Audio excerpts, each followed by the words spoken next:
still in the house. Yeah, we're not going anywhere anytime soon. It is cold today, and tomorrow, I think in the morning, the low is going to be around -10. So we won't be out on the water. There's no water to be out on right now. It is all frozen over. So we're down here in the mad scientist is in the lab trying to come up with the perfect ultimate color that will work this coming season. And I've already decided the fish will be eating bluegill more than any other color. So I know it's just in my head, but we're going to run with it. So here we go. If you're joining in for rod and reels or want to know about, Daiwa, Shimano, all that kind of stuff, we're going to get to the rod and reels and all that kind of stuff. But right now, I'm going to tell you what to be looking forward to as they start coming in. We've got stuff coming from Tackle Warehouse and AliExpress. The Tackle Warehouse stuff will be here way before the AliExpress stuff. It's kind of been behind. I'm still waiting on handles. I'm drag clickers and all kinds of stuff that I think due to weather, I didn't say due to, I said due to, that some of that stuff's delayed. So anyway, as you're joining in, as you're watching this, comment, whether it's in the live chat deal or in comments below about what's your favorite color, whether it be even spinnerbait, chatterbait, just overall jigs. We've got some different regular jig heads, pitching, flipping, finesse, regular. Do you guys have, of course, the color that pops in my head that just kind of goes everywhere there's basically, honestly, like 3 colors really pop in my head, like a black and blue, a white, and then like a green pumpkin. I'd say green pumpkin over a watermelon. More of like just those, you'll hear guys throwing like that kind of trailer. And then also even in like hard baits, like crankbait things, there's not a huge variance. And I'll be honest, we all probably dive way too deep into it. There's probably just a handful of colors that all a guy ever needs in any of these baits that we throw. Just something dark, something light, something a cross between, something close to a natural. So anyway, there's, I don't know how many different colors the eye can detect, but supposedly bass can't see as many colors as we can. So we're all going way too overboard, right? But let's go overboard. So I don't have every bluegill color known to man that's out there in the skirt material, but they're coming. I didn't order every color, but I went on Tackle Warehouse and I was going to order from a few other places, but I decided not to. I just went with the different skirts that Tackle Warehouse carries through the different manufacturers, and each one, some of them have 2 or 3. They come in like a 3 or 5 pack of skirts and 3 to 5, $3.50 to $5.99 or whatever. So I think I've got maybe 10 different ones coming.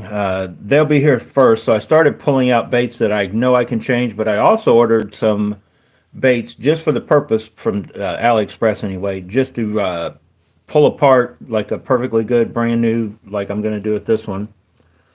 Because what I decided to do is the colors I already have, I just ordered more, and then once the skirts come in, I can start now by just taking some of the baits I have, which I've already done. So we've got an original jackhammer that at some point I'd already destroyed the skirt or decided to change the color. I think this was that one that was like purple. It just didn't, color-wise, it didn't do as good as like the Bee Height Delight or the black and blue one I had. And I must have lost the black and blue one I had, or did Brew Tank? I think I may have, that went in on a trade with Brew Tank or something. No, I think maybe I did. I know I got one over on Brew Tank. I sent him, I told him I'd give him a chatterbait, and then I gave him that Picasso I found. If you guys remember, I went fishing with Matt, and I snagged a Picasso chatterbait that it actually worked. It was just old, and I had to resharpen the hook and stuff, but we caught fish on it, and then I think I sent him that one, but I may have actually sent him a good jackhammer too. I know I'm ranting on about side deals, but anyway, we've got an original jackhammer, some of the, other knockoffs from AliExpress that I've already, ripped the skirting stuff off, and these are very well tied, because when you go in there to start cutting, it's not just a couple wraps of thread or anything. It is white, but it's a pretty thick, almost looks like some kind of braid that they've got these on. And a couple of these guys, like they'll put a color and then another color, and so they had multiple layers of wraps, and like it doesn't really tend to come off. I'll be honest, these are wrapped better than so far I'm finding with the Mini Maxes. The Mini Maxes I've had to kind of retie myself. You get them, you start using them, and it either starts getting loose and moving around, or it'll literally start coming undone. They've just put like a couple wraps of like a wire. In my opinion, it's just not as good. So I can't really go through. I don't have a way to just show you, since this video is being made on my phone. I was gonna figure out a way to scroll through on my computer or something. I'm like, you will just see them when they get here. But I got a lot of different bluegill colors coming. I do have the Strike King makes a pack of their bluegill, which I think is about just like this. I think it's more like this and not like this, because for those of you that don't know, if you haven't paid much of attention, you haven't ordered any, the bluegill on the big blade is a totally different color in my opinion. So here's a brand new big blade 1/2 ounce, and here's a 1/4 ounce Mini Max. So a lot of the same colors, but in a different way. Like this one has really no sign of a blue in it, right? Bluegill should have blue, shouldn't it? Well, maybe not. So it's mainly, I call it primarily a green tint with some orange and then some purple. And then I think this is what you get when the Z-Man ones, I think it's going to come something like this. Now, on these, and I guess we can talk about that while I'm showing you. Whenever you do get these, I know I'm going off on various tangents here and there, but it all kind of has to do with skirting material and trying to, for that ultimate bluegill color. So like this one, I won't fish. This is just my backup right now. I've got this one right here. So as you can see, this one from catching fish, but for me also cutting it right off the bat, it doesn't have the same look. And actually I cut not too many off, but I cut some off, and then in catching a few fish, I lost a couple of the orange ones. But I would probably take out about half of that orange. I think that's a little too much. And then the orange that are there have the chartreuse tails and some of the blue. If you can look, I cut the chartreuse, the ones I left, I cut about half the chartreuse down on a few of them, just to make it, in my opinion, a more colors. And then they do slightly fade over time and use. It'll none of these colors I found will intensify in color. They'll only fade slightly as you use them, but I think that means they get better.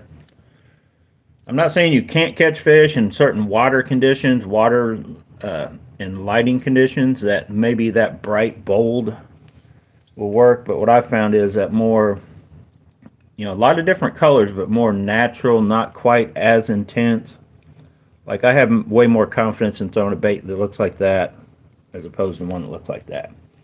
And then you can see, even if you don't peel any off, I would suggest trimming it up to where none of them are truly even, where you don't have a straight cut line. They just kind of do that from how they put these together. They don't take the time to trim them up. But anyway, the one from Strike King should come something like this, and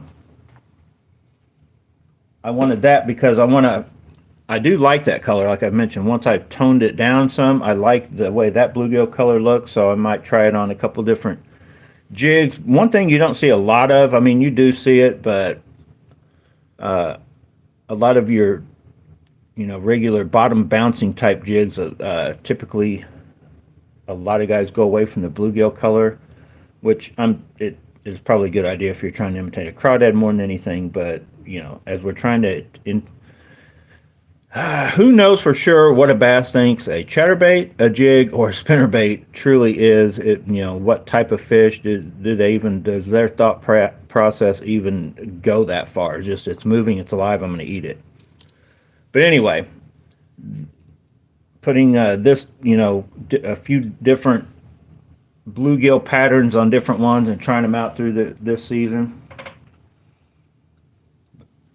So Z-Man also, and I'm just showing you examples of differences. So this one, I believe, I don't think I fished it. It's one of those customs, I believe. It already looks like it kind of jagged. Now, I may have cut this and not remembered I cut it. But here's one I've definitely used more, and I shaped it a little bit. But as you can see, this is a whole different type of a bluegill pattern still over that one. So just in Z-Man, if you're buying the different variations of Z-Mans, you're going to get a different bluegill pattern. Now, if one pattern's working, technically, in my mind, they're, all those colors should work. It's just a matter of, figuring out, are they eating something this big, that loud with the, this big a blade, or are they wanting something, this small? Because that's a whole different, package of what the commotion going through the water and, the size. But in my mind, even though I ordered probably 10 different colors, if they're eating one of those colors, I probably will eat all of them. But the thing that got me going on this whole deal was I was trying to track down, and this is for you guys that are just joining in. This is the first time you watch a video. You won't know anything about what I'm talking about when I dive down these rabbit holes of the baits I've used in the past. This is a Omega Custom Tackle, the Rapture jigs. And my favorite, probably next to my favorite black and blue gold blade, was while it lasted and while I could get them, the Trey Harple had the shell cracker. It was a custom color.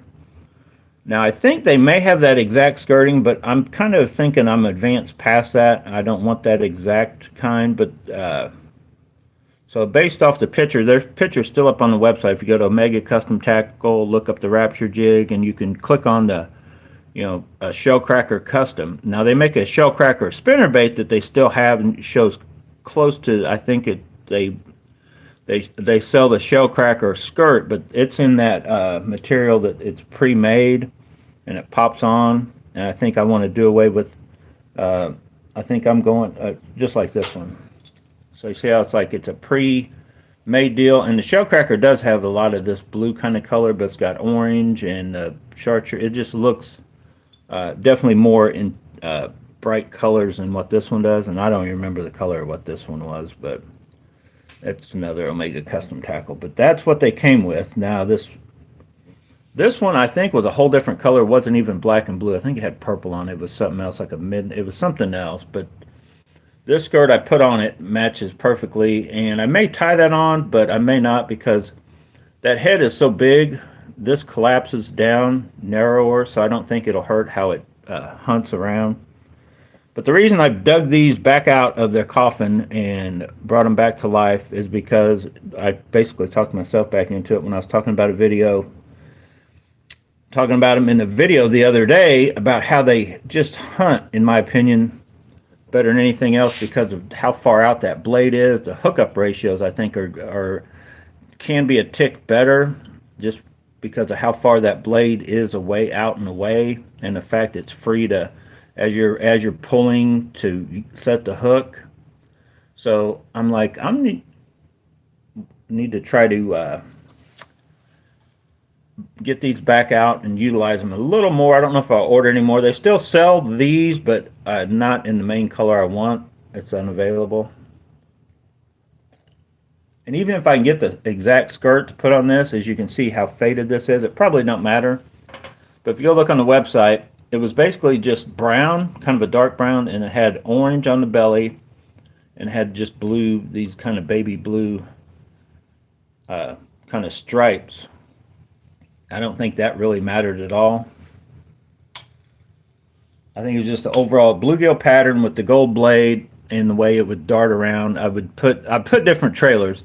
I probably have one if I wanted to go dig it out, but Bass Pro makes kind of a copy of a Reaction Innovation bait with just a flappy kind of appendages that comes in multiple colors, like well, hang on one second. I know if I look I can find it. I know I got it right here somewhere. Hang on.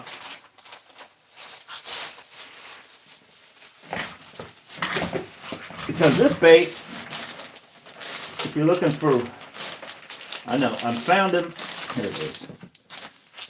So if you're looking for like a one type of trailer you can just throw on, these do work. I've kind of went away from them. I think they still make these at Bass Pro. I think well, they don't make anything at Bass Pro. They just sell the River Bug. I don't remember the name of this color, but if you look on their thing, you can see which one I'm talking about. But that thing literally has almost every color somewhere in it. Now, the main thing they're probably seeing is just back here, and the way these kind of, when you are kind of just pulling and twitching, these are just flopping a little bit, but it's kind of just a profile thing too. So really, if you're a guy that's trying to do some bouncing them or whatever, I just know that when I put this on the back of pretty much a black and blue, any of these darker, you know, I could put it on the back. Now it's too big for probably the Mini Max, but you could put it on the back of like this dude right here, and it would go just fine. And let me show you. If you put it, I think you put it not quite all the way up. Like I always just tried to get where the ends of that would basically hit the eyes, just barely. And then you kind of have you have everything. So it does work. I've kind of went away from that.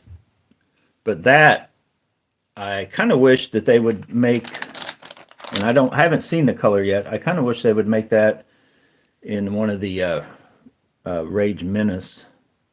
I've kind of went to this now. It's a lot sleeker, lets it dart around, and those Rage tails. So when you slow it down, they're just kicking, and then when you speed it up, it just kind of, they just let the bait jump around and move. And they're if you're really twitching and moving it fast, they're just back there.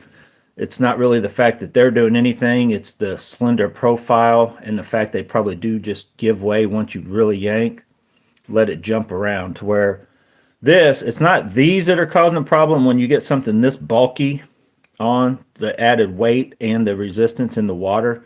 See how these appendages are, or I mean not appendages, but see how the ribbing. This bait, just like the Reaction Innovations, it doesn't look like much, and you can get down in. It's kind of like why it works good for punching and all that, even though you think those would catch. I think it moves water away from itself the way it goes down, you know, because if you wanted it to really work, you'd want it to go this way, you know, just slide through the water. It doesn't really just, it may look like it's sliding, but those things are actually, you know, creating a disturbance as it goes through. I think that's one of the reasons why that bait just by itself does so good. The Reaction Innovation Sweet Beaver was the first one I've ever seen like that, but everybody and their brother has copied it since then. But it does work as a trailer. It's just, I'm not saying I won't ever use it again. That's why I have it kind of within range of where I could reach it and grab it if I decided to, you know, throw them in the bag and take them out. And I've got them in several different colors, but that color's the point I was getting at. That color, I think they do make it in a kicking one. I had it one time. Will fit a lot of different, you know, color choices you're going for. And then they also have like a baby bass color. They got a lot of colors in that. And it's not that expensive. But I've since evolved to like this style, the Rage Menace or the Baby Rage Menace, and the fact that the way they let stuff dance around, they give you sort of a profile and a action, and they're not horribly priced either. Let me dig real quick. While we're talking about trailers, might as well just finish it out. Here they are.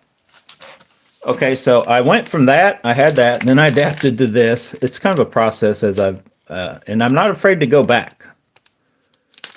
You know what I mean? To try other stuff and go back to what I did use and just try it again, compare them. Because these will work too. So right here, and I probably should start using these again. Now, If I want them to really let it jump around more, I'd probably just peel all these little things off.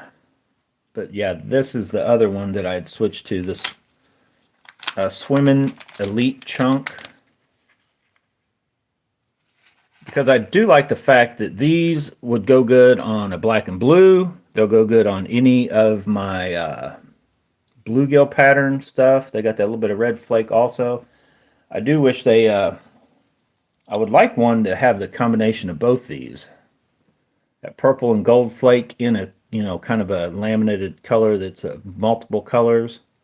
It's coming. Some point in time somebody will make them. But anyway, probably this or this. Now the Z-Man stuff, they don't make anything. I wish Z-Man would make either or of these, and then that's all I would use, because you put one on and it'd last the entire life of the bait until you lost it or whatever.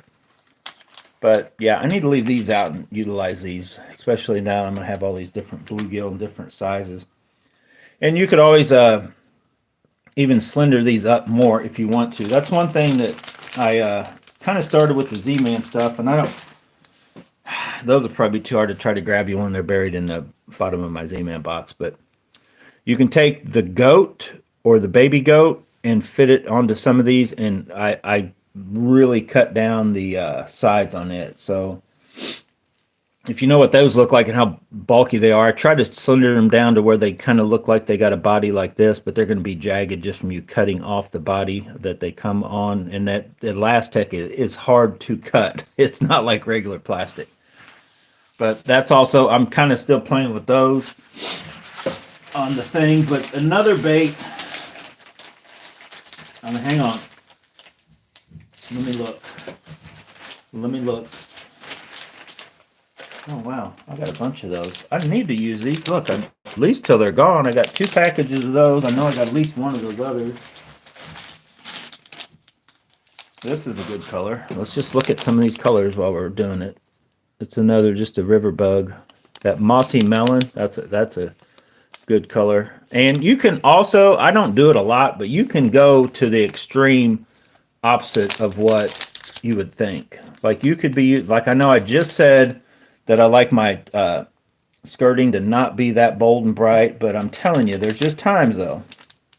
Like I'll have my bluegills, I got a regular bug stuck in that one too. Or the swimming ones. I think I got a little bit of both in this one. But there's times when you can add that trailer that has that little bit of highlighted chartreusey type color. Just a little more, even though it's green. You can add that on one just to change up. You can have this one bait. That's what's a good thing about these chatterbaits is they, they only really work with something dangling off the back. I don't know why. I mean, I'm not saying you can't catch a fish just throwing a chatterbait, but a spinnerbait, I feel I can go out and just throw a spinnerbait. I don't need anything on the back.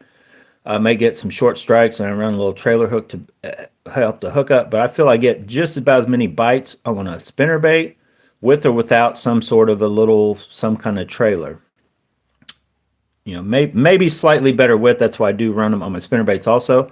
But with the chatterbait, I feel it's almost impossible to get fish to bite on any sort of regular bait. I've tried it. I've tried to.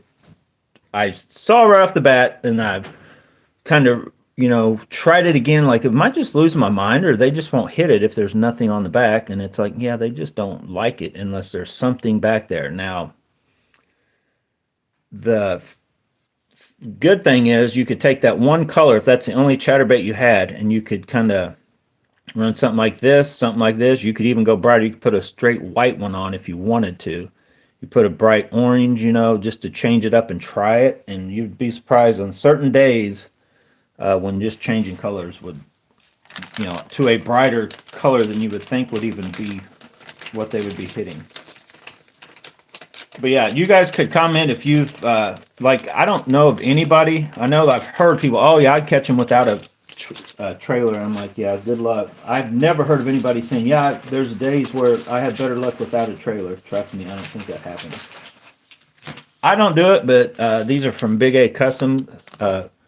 You could also just run the little double or single tail grubs on any given day just to get something on it. Now, what me and Charles kind of found out, which we knew before because years ago, whenever they first came out with this one, Trey Harple was the little video he put out on it. He was using just their little worms on the back with that little diamond tail or something, saying that that's what he likes better, to let them do what they do. That's when they first came out. That's what their big thing was, is this the way this thing hunts like no other chatterbait. But Charles just stuck a Zinkers on and started like whacking them with just a, and I just had never put just a straight worm on. I thought, nah, I don't like the idea of that. You know, for years they've had that little, was it MEPS, or I don't know who invented that. I think Zoom actually is one that has them now. Maybe it was Zoom, that the little double-tailed, real skinny-looking back on the spinnerbait, you know, you put on it. A lot of, they used to just come with them, like one or two. Sometimes you get a white or white and chartreuse spinnerbait, and it would come with the white one and a chartreuse one, and you know, over the years. But just putting anything back there to give it a, you know, that couple extra inches of length and something back there to move. But I was like, yeah, I just don't know. But I'm definitely a believer in, you don't need much. You just need something back there. And in my opinion, the best thing to have is what I found are these,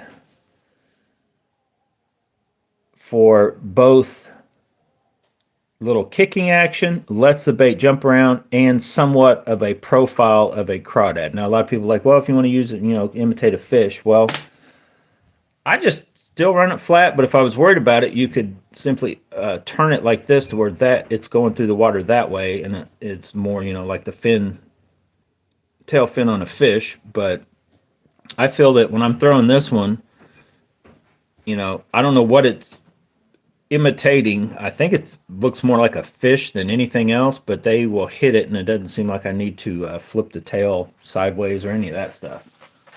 So anyway, talked about more or less all the trailers. I was going to try to show you. Hang on. I got to find them. Hang on. That was just one bag.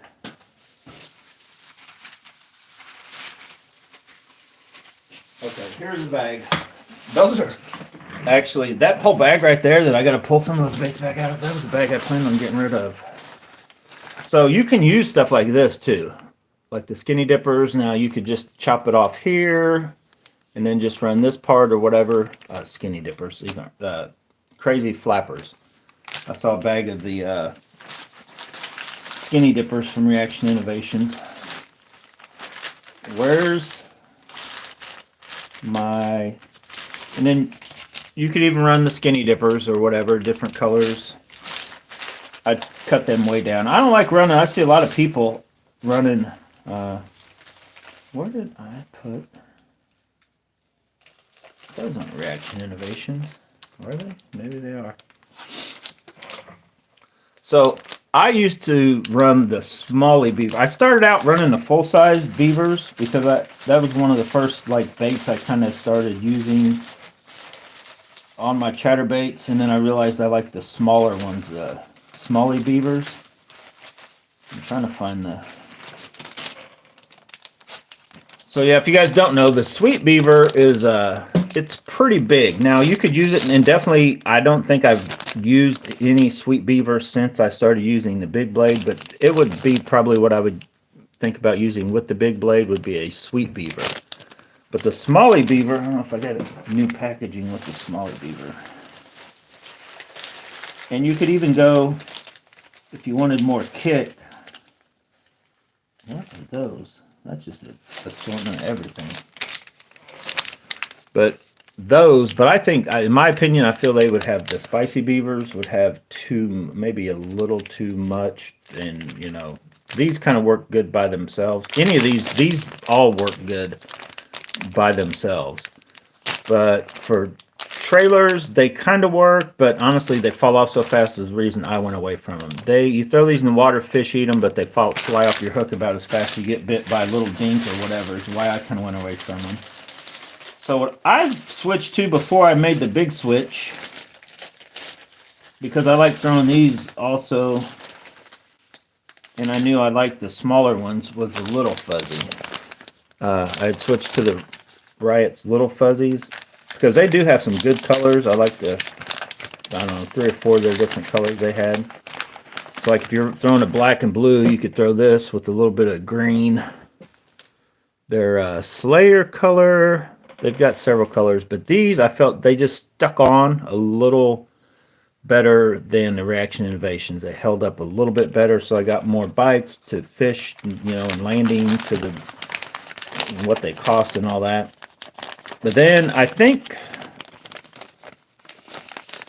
somewhere around when I was switching to that and that is when I did the Bass Pro thing too. I was kind of using them all around the same time, and I just was like, I didn't feel that any of them worked any better than the other, and none of them really let your bait hunt around that good. So, like I said, I just kind of evolved to where in some sort of color between the Baby Rage Menace and then the full size. Now, I think they got a bigger Rage Menace, but I like the regular one for that big, the big blade, and then the little ones for pretty much everything else. But then when they get, you get too small, like this is the heavier Mini Max, and it's probably tapped out. So if you go to even smaller chatterbaits, I use a few different other kind of, not that. So I will be pulling probably all these that I still have around, just because if I want to find a perfect color match to, depending on what some of these skirts I get in or whatever colors come in. I'm trying to think of some of the different, I think dirty jigs, I don't know. There's a bunch of different, you can go to Tackle Warehouse and just look up their skirting material and those jigs, skirts, and then look through there, and almost everybody has a couple different ones. They've got like fire gill and sunshine gill and this gill and that gill. The ones on Omega Custom Tackle is called Shell Cracker, but it's like a, you know, not far from this. It's kind of basically, imagine these two mixed is close to what their Shell Cracker one is, but it comes made something like this. So I think, I don't know, I may go ahead and order one. It's like $3.65 for a 2-pack, I think. So about $2 a piece, but I don't know what shipping would be. So then I need to decide if I want to order a couple more of their chatterbaits, which are, they call the Rapture. If they would have had the Shell Cracker, the custom one, I would have already ordered a couple of those, and that they have, theirs mainly come in 3/8 or 5/8. So 3/8, if you like something a touch heavier than a half ounce, you know, if you like half ounce or a touch heavier, then you'd want to go with the 5/8. But if you're fine with 3/8, that's typically what I like. That's what these are, because I feel the lighter load behind the bait, the less drag, and the lighter it is, the more this size blade will let it jump around. To where if you have, you know, you would, if you start adding weight and bulk to drag it and stay with the same blade size, it's not going to let it do what it does. You may be able to just slow reel it at a certain, you know, pace. It may get deeper because of you've added the weight. If you add bulk, you actually do less. So a lot of times it gets the same trade-off. So if you have just a certain, you know, size trailer, it won't change. If you put roughly a little bit bigger, bulkier trailer, because of the weight and the bulk, it sometimes will let it go a little slower at the same depth, if that makes sense. But if you add weight and slimline it, it'll actually, that will let it go lower and at the same speed, if that makes sense.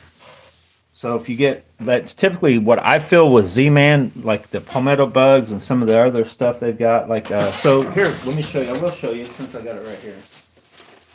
I'm still trying to find. I'm gonna try to find a color that we can see. What's this? Just green pumpkin. So yeah, I'm still trying to find. I think I may have found this. Hopefully they don't discontinue these. I saw they were on sale. I don't know if anybody's even using these. I've never used one yet. So with this bait right here, Now they've only got a handful of colors, but 6 or 8. But like this color, I could put pretty much on any of the bluegill stuff. And the Last Tech doesn't really do well with the like dipped in chartreuse or anything. But in my opinion, I wouldn't. I don't think I want it with these appendages coming out to here. I think I would want to trim them right here. Take that whole thing off and just let those be back there and try it. Now, if that don't work, then I could also slender up either this way or like my thoughts are maybe, well, loosen that up too.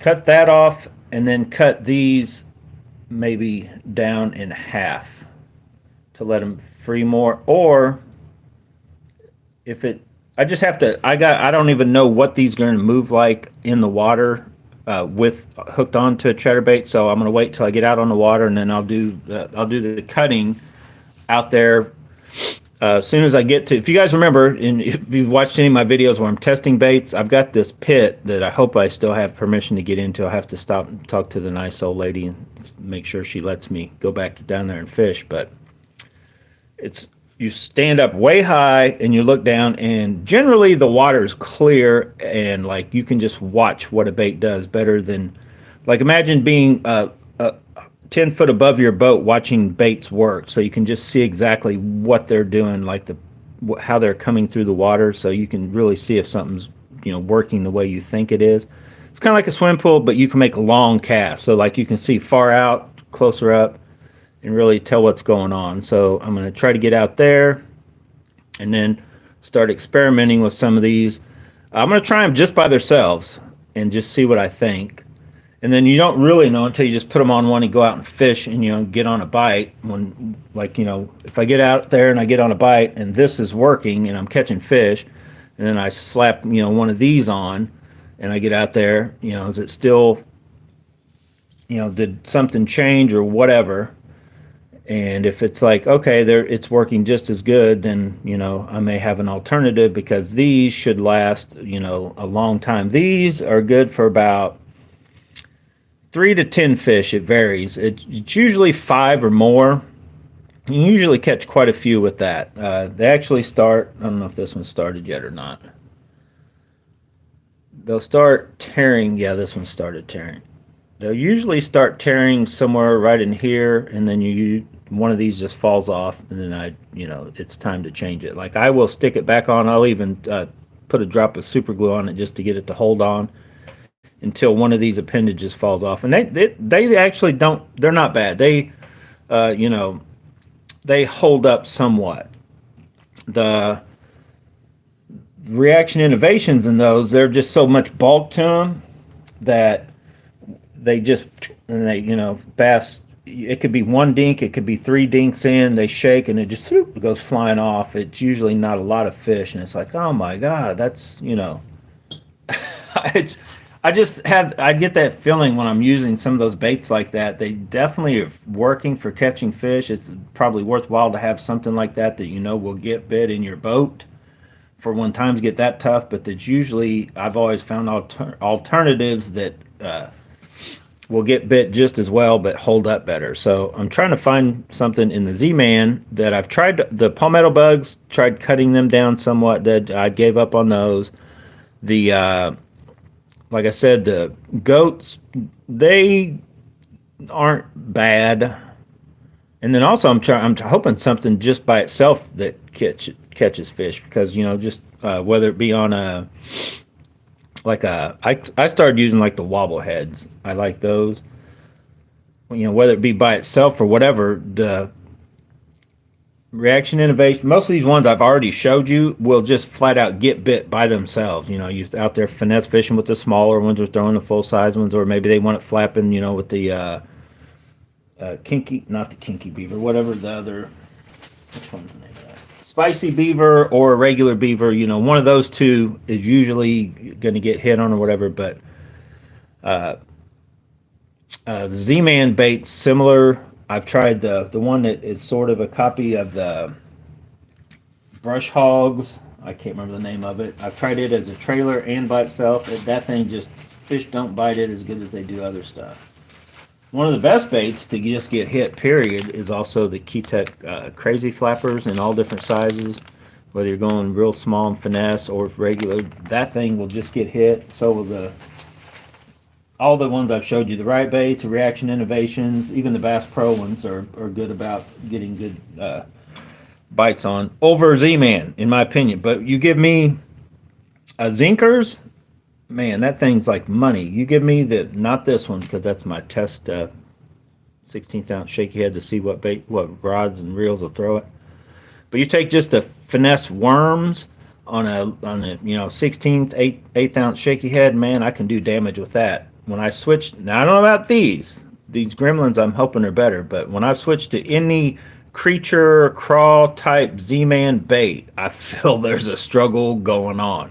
Now, the little ones, all the TRD stuff seems to be better, but honestly, nothing beats the little TRD when you're throwing them on the little bitty TRD jig. Like, if you're just looking for that finesse of a thing, I still have yet to find anything that beats a true TRD or a Zinkers cut in half, stretched a few times to let some of the salt fall off. And I think, actually, in my opinion, the Zinkers are a touch better than the TRD because they got a salt content still in them even after they get old. There's still that hint of salt.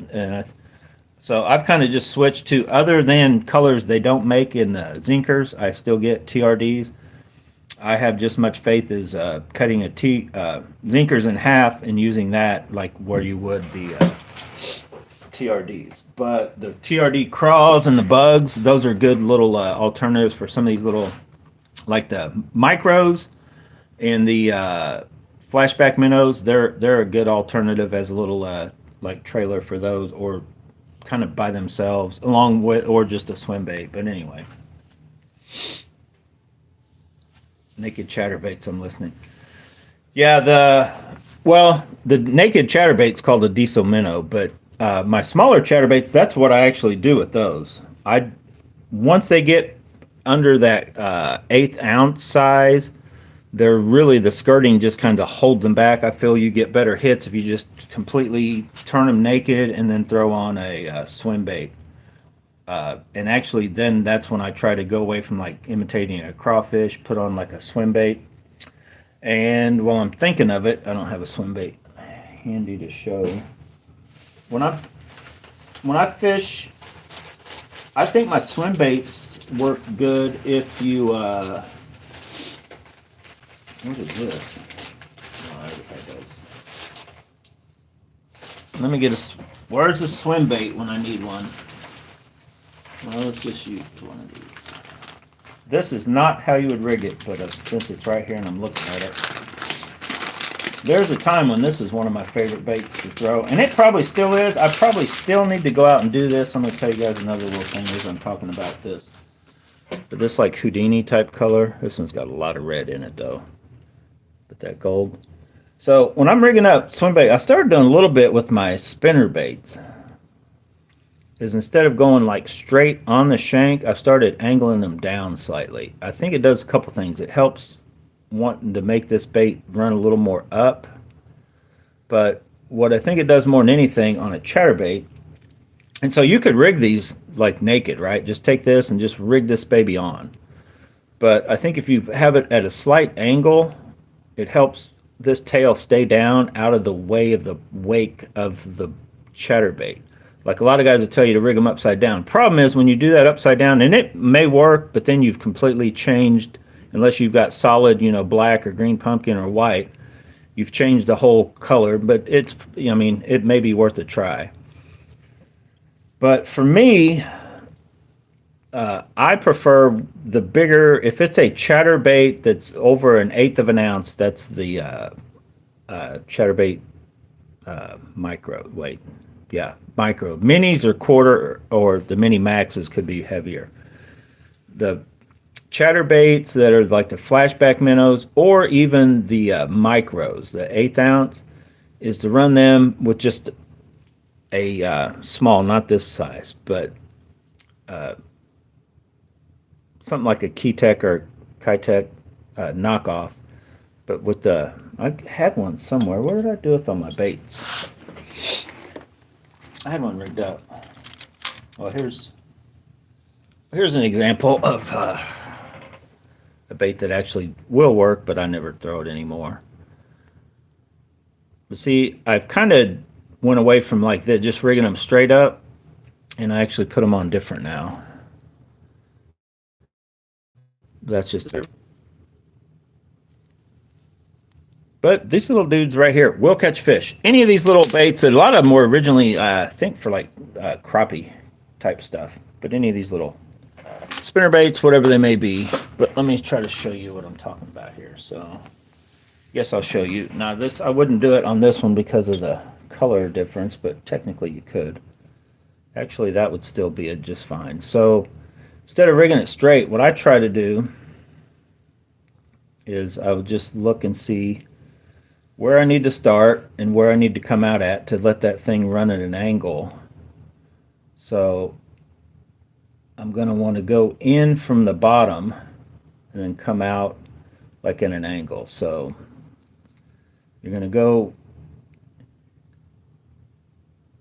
like in down here, and this one's already got a hole started, so it won't matter a lot. But I want to go in. That may not even be anywhere close where I need to be.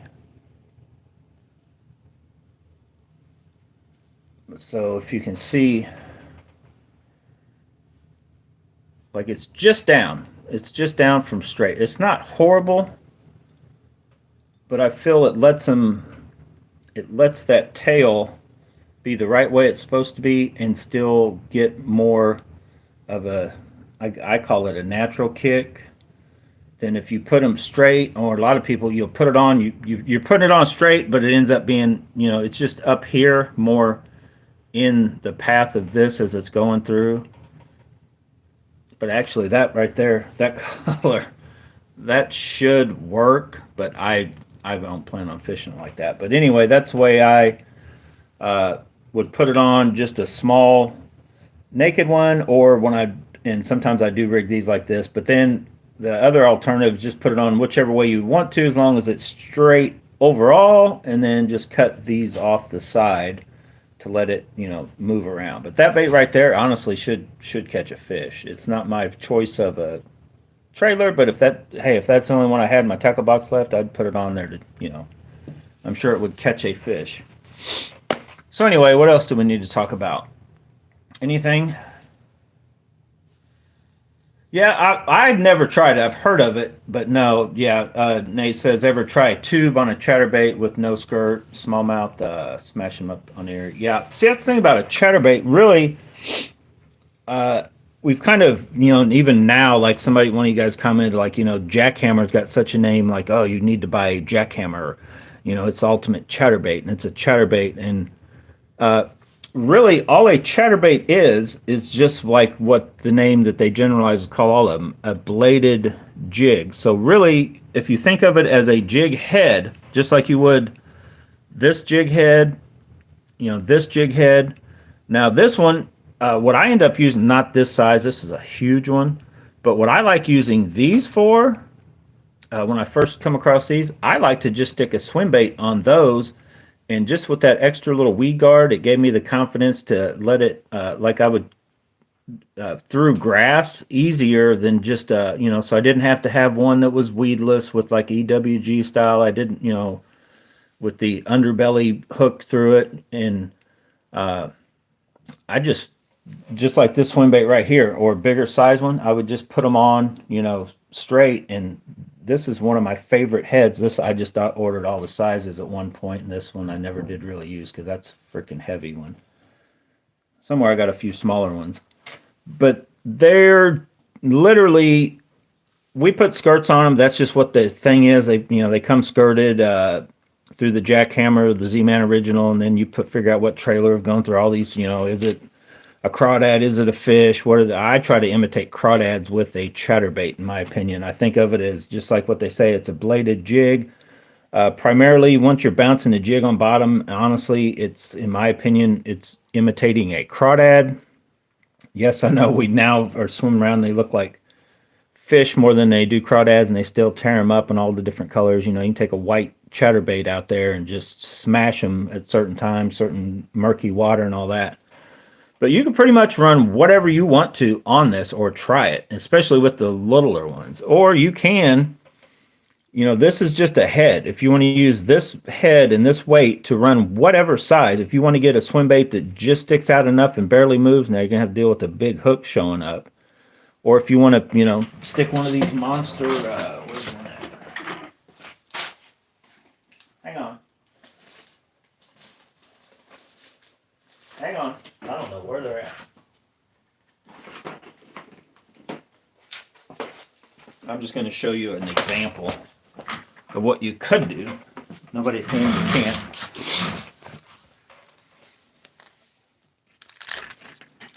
I just happened to remember where one was setting. You know, you could rig up something like this if you want to.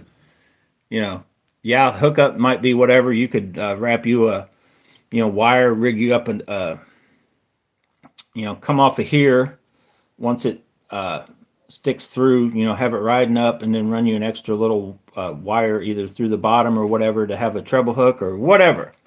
You know, you can try any different configuration. Half this stuff, I'm sure this originated from some dude just playing around, experimenting, and went, oh, wow. And, you know, next thing you know, it's probably one of the biggest baits on the market for all the different companies that put them out and all that kind of stuff. But, you know, instead of having something like this, and, you know, you're just letting the bait, how they're made or whatever, you know, decide what goes on. Like, where's this dude at? Like this. I need a bigger hook on that. That is not big enough. Hookup ratio is not good with that dude right there. But that right there, Spark Shad, that is probably the best little bait made. If you guys remember right, they talking about all these cover scat things and all these different baits and all the money. I've talked about it in another video. I don't know, this is a whole sideline, but these flat out catch fish. Problem is, they're, well, I won't say they're horribly expensive, but they're expensive enough. Once that tail's gone, you're like, oh God, that sucks. What I found out was when the tail falls off, is actually take it. So right there, see how much of that? It usually, that's about where it actually breaks off. All I did was I flipped that thing around, and you talk about a crazy, erratic bait. It's kind of like you got to envision it. It's basically what the cover scat, which has gotten real popular and all that. And this one I need to kind of re-rig, but as you can see, they get bit. This got chew marks on it. This one has bite marks. Like I was getting chewed up. Tail came off. I don't even know what made me do it. Maybe I had, you know, scatterbrains. I was like, I'm gonna flip that thing around, Charles. And when I started using that in fairly clear water, I was like, oh, that's why they like that scatter wrap thing. So yeah, that is just one of those things. I'll be honest, if you had watched any of the videos, I was kind of comparing these. Megabass, and I thought I would like this one. I do not like, I still maybe need to find a niche what this fits on better than these kind of things as we were trying them. But this thing just got bit way more and just seems to have a swim that this one doesn't. I can't even remember the name of this one now, but yeah, for the no difference, much difference in prices and all that, stick with Megabass if I were you. Now, I may need to just find a niche. Maybe there's something about it that I'm not trying a certain way.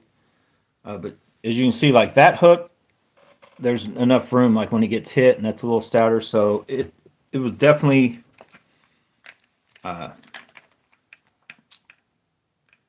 so I'm just going to try to show you. I just feel this one needs a little bit bigger hook. There's still a lot of room, sort of, but it needs a little bit of a wider gap like what this is. I was just trying it with that blade to see what we were just kind of comparing. But a perfect one would be like this dude. Once you get into those bigger, you know, if you wanted to just try it, I've never tried it myself on the bigger chatterbaits. I've never just tried to take a big old swim bait, you know, naked and seeing what I could do. I'm sure it's going to catch fish, just like the diesel minnow and all that kind of stuff, you know what I mean?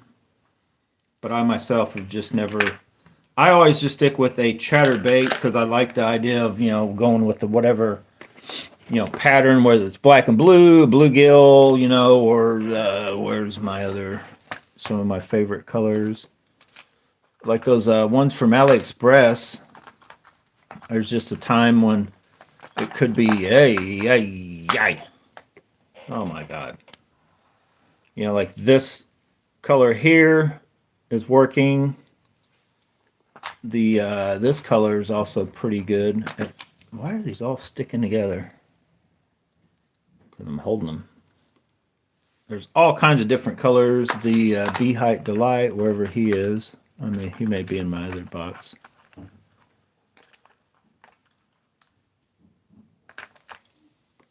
Yeah, that kind of colors.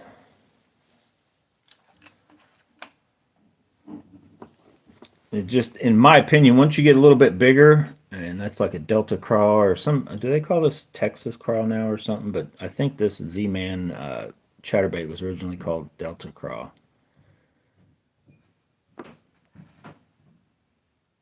To focus.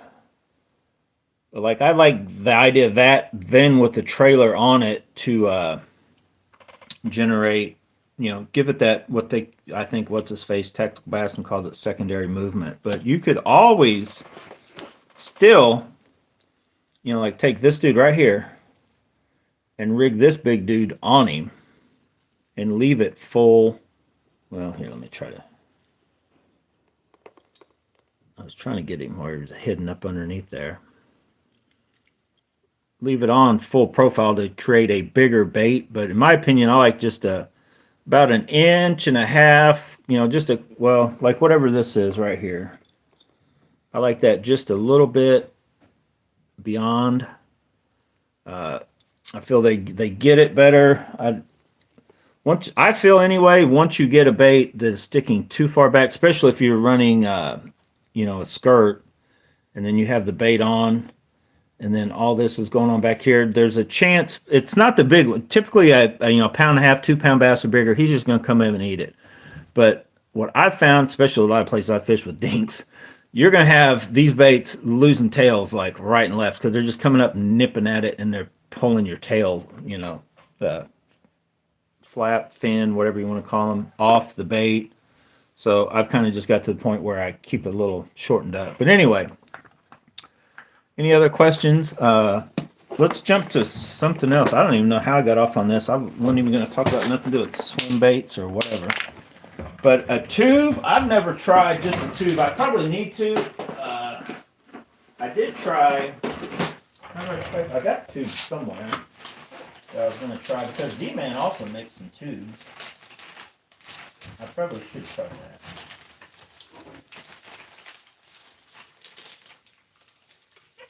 Now I'm thinking about just for profile, not for like what I talked about hunting, just to try it and see. I got these Z-Man craws that I might try just to put on because I don't know why I bought them. I just decided to get them since they were Elastec. They should last forever, and they may last just long enough for me to realize I don't like them. But somewhere I bought some Z-Man tubes. I don't even know where I would have been with them.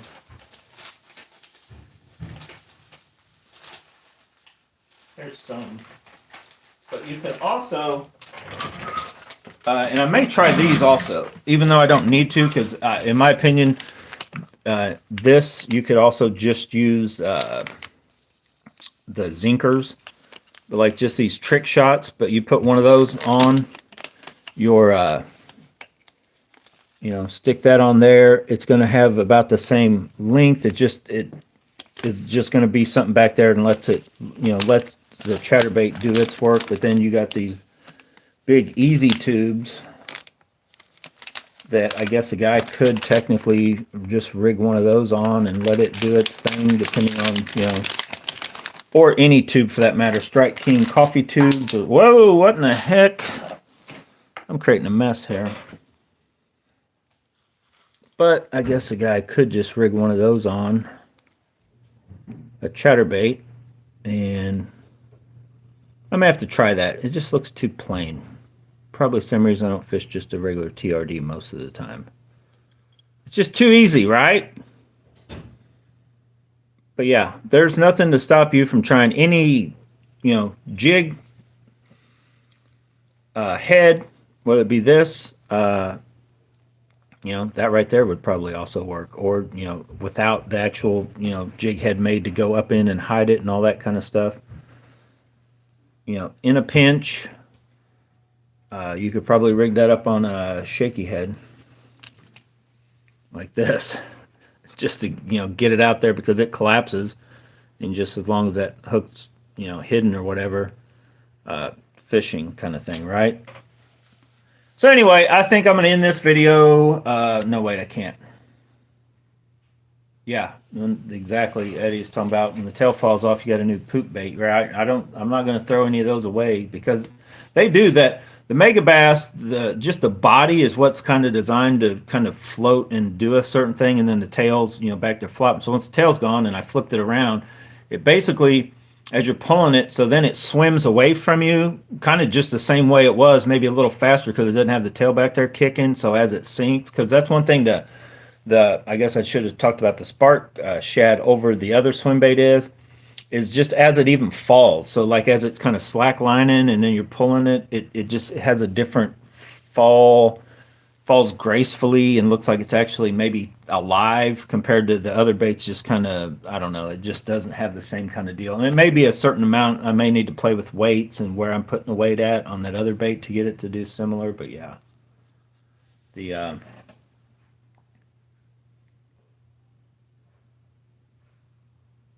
finally caught a live. Yeah, Eddie, is this the first live you've, I know you've seen some, but yeah, I jump on at random times. There's one thing about Bass and Bonsai that you can guarantee: there's nothing scripted or planned out. We just do it, and well, it's planned, but when the plan's going to take place, I don't know. Just like I talked about all these bluegill skirts I got coming. When they come in, they are coming all at once from Tackle Warehouse. So we'll do a live unboxing, look at all the different ones. It's so hard to see pictures and try to see what exact, you know, what they're going to look like on a jig head laid out, because some places are good about, and some companies having the colors, other ones they intensify the pictures. You know what I'm talking about. It's like getting catfished, right? Any of you guys ever been on a dating website and Sheila turned into Sam? You guys know what I'm talking about. But in all seriousness, I was looking at some of those, and I was on Tackle Warehouse, and I literally Google searched the name, and then I saw one through whether it be Academy or Bass Pro that had a better looking picture. I'm like, well, does it look like that or does it look dull? Because Tackle Warehouse seems to have a lot of their pictures are just kind of a dull. They don't look as bright or intensified. So anyway, I want to say, is it Boss Bait? One of them has one called Hollywood Craw, I think. And it looked not very good on Tackle Warehouse. But when I saw a Bass Pro, when I was doing a search, you know, looking at for different bluegill patterns, their picture looked like, okay, I think I want that one. So I tracked everything I wanted was on Tackle Warehouse, except I wouldn't mind getting the actual shell cracker one. Maybe at some point from Omega Custom Tackle. I haven't decided yet if I want to go through all that hassle of just to get those, since I know I don't really care for this style. This is an ease thing, so this is going to be a long video. We're already an hour in, and I haven't even talked about. I'm not even talking about I wanted to update you guys on my rod and reel combos. So for those of you, there's a few different ways to look at these baits. Like you can look at me. I'm kind of making some of my own. I've got a couple of the more expensive ones. I'm contemplating buying another jackhammer. They got a bluegill colored one. There's another bluegill Picasso. I'm thinking about buying a couple of the Thunder Crickets. I've never owned a Thunder Cricket. I've fished several. Matt fishes with Thunder Crickets, and I've tried them, and they feel like a Z-Man chatterbait to me. I know they work. I had the older Z-Man before they came out, the Thunder Cricket, just the one with the weight on the bottom and the blade, and those are like not wasn't impressed with them. But the Thunder Cricket definitely legit, but I saw no need to buy them. But I always said if somebody had black and blue chatterbait with the gold blade, I'd buy it. And they came out with their gold series. So it only feels right to at least buy one, since they're like on sale for now for $10 on Tackle Warehouse. But then they also have their is it oyster or pearl or whatever? They got a white one, like that off-white. That one speaks to me with that gold blade. I think I could catch a fish with that. So I might buy those two, the jackhammer, the Picasso, and then that Spro. The Spro one doesn't look bad, but man, you add up like those few baits, and it's like $75. I was like, holy cow! Do you know how many? Do you know how many of these you can buy for $2.50 each at Guaranteed? Do the same thing. Promise you. The knockoffs will catch you just as many fish, basically. Well, where's the old one? Now, in a long run, you're probably losing before. They may not catch you as much as a jackhammer, but this is probably the sole survivor, or the sole survivor I can pick out for sure, because it's just how old and nasty it is. This is probably the first one in the batch that I bought when I first bought these knockoffs. You can see the skirting is falling apart. I even brought it back to life because I originally robbed the blade. I think I put a gold blade on it, and then I robbed the gold blade to put on something else, and then now I just stuck a regular blade on it because I'm like, I might as well just throw that back in the box and be ready to use, because it's still... I may have sharpened this hook at some point, but it's still sharp right now. You could go out and catch fish. Got the hook keeper still intact, because it is, molded into the thing to where it's not going to just, I guess it could rust, but I mean, there's a little hint of rust here or there, little specks, but it definitely, the knockoffs, they're like legit. Like I talked about earlier, the skirting is tied on better than, maybe not the jackhammers, but some of the other Z-Mans that do their tied skirts. So they're no slouches on overall. Like I've talked about, the only downside I've ever seen to these, look how that eye's even gotten chewed up and is still on.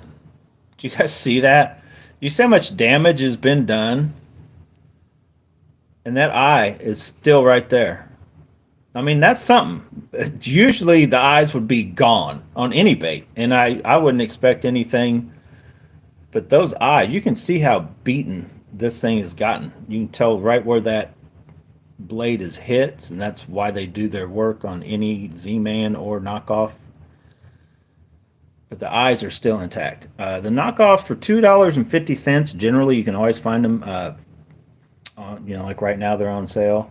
So I ordered like 12 or so. Then they're all coming in like brown. They're all coming with gold blades, and mainly like brown or this kind of head, because I'm gonna use these for my bluegill pattern. And then I got this. So like there's one of the OG jackhammers. Now I guarantee you the paint is probably staying on better on the true jackhammer. So see how the jackhammer, well here. So we know this one held up. See how beat up it is. One of these other ones is an older jackhammer, or older knockoff. So this one here, he's seen a little bit of battle. Still has the eyes. You can see how the paint's flaked off from being hit and jumping into stuff. See how the blade's taking a little bit of a beating. I guess I didn't know this was going to be a comparison on jackhammer versus knockoff. So this is the only way, honestly, they have a dual guard here, but the only way I can really tell is I have to double check myself sometimes and make sure oh my god, the jackhammers, oh my god, will have why is that not focusing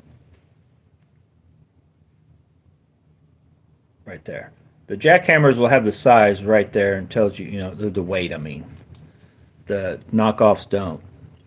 They've pretty much, I mean, if you look, you can tell a little difference. Now, this is the lighter one. This is a 1/2 ounce. This is a 3/8. This is a new. I think it's been fished, but not much. I call it new. Maybe it's not. No, wait, that's not new. Okay, none of these are new. So I took my old ones. The new ones I bought, I left in there. So all these have been used a little bit. Actually, this one's been used quite a bit. But for size comparison, there's the bigger one. They come in two different sizes, 14 and 18 gram or whatever. So the 14 is a 3/8, and that this is half. If you look, it looks like there's a little more lead on the knockoffs than what is on the 1/2 ounce. You know what? Let's just weigh. We got them all broke down right here. Let's just weigh them up. Oh my God, I need to make room. This video has went into overdrive. Somehow I've been talking about poop. I've got swim baits. I've got tubes out. We're weighing up naked chatterbaits. So 16.4. So 18 grams is when you add the skirt to it. So 16.4 grams, a 1/2 ounce jackhammer naked, 14.4. So I think they're supposed to be with skirts and all, and that's how they weigh them, and that's what they weigh. So we'll find that out too, because somewhere, I don't know where my jackhammer is. So here's a 1/2 ounce. Let's weigh this up. Z-Man Original, 1/2 ounce, roughly 17.5. Probably weighs 18. Yeah, 17.56. Big blade, 1/2 ounce. Well, I can't get all of that skirting material on for sure. 16.5, but that's what they call 1/2 ounce. I think one of these, where is it? Never mind. This is supposed to be a 1/2 ounce. 14.6. I mean, everything, they're all just way a little different, but here's the old beat up one. Yeah, 13 ounces, that's 3/8. Brand new one. That's a brand new black and blue. See, that's probably my favorite black and blue. Just got that little bit of hint. And then you put that royal blue or whatever trailer, or a hematoma, or you add the blue with the trailer, but you get very dark. That's my favorite one. Now some of them with the blue, those also work, but if I had to pick, it would be that black. So 18.6. So yeah, these are slightly. Let me see if I can find the original jackhammer. I got it somewhere. I know I do. Did I put it in my day box already? Let me see.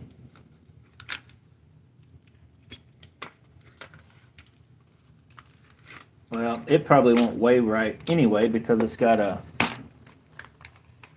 Yeah, here it is. It's been used enough too that it's probably lost some of its appendages. Yeah, 16.2. So definitely a little bit of difference, but that's how they go by. So if you were wanting, where did jackhammer go?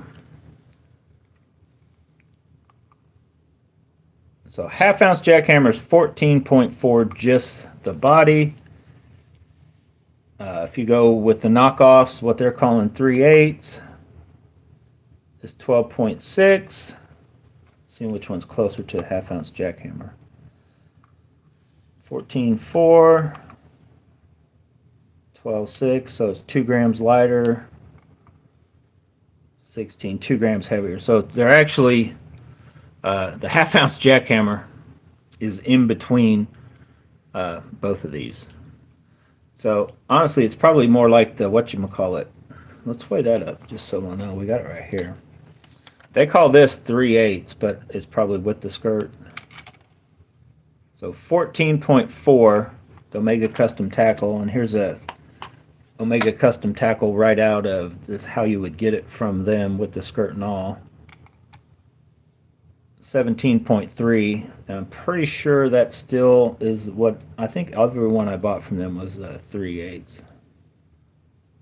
I think this one may be. Now this one's a different skirt, so the skirts will add weight too. Can add or take away. So 17.1. So yeah, I don't even know what that weighing helped me decide or not. It shows me that they're definitely a little off from a jackhammer. So 18.5 compared to 16, which I probably would go 16 and a half. So about 2 grams, even though they call it, or that's what's probably, I guess, closer to a 5/8 than a half ounce. But I like my favorite in the knockoffs is the 3/8, what I call 3/8, the 14 grams.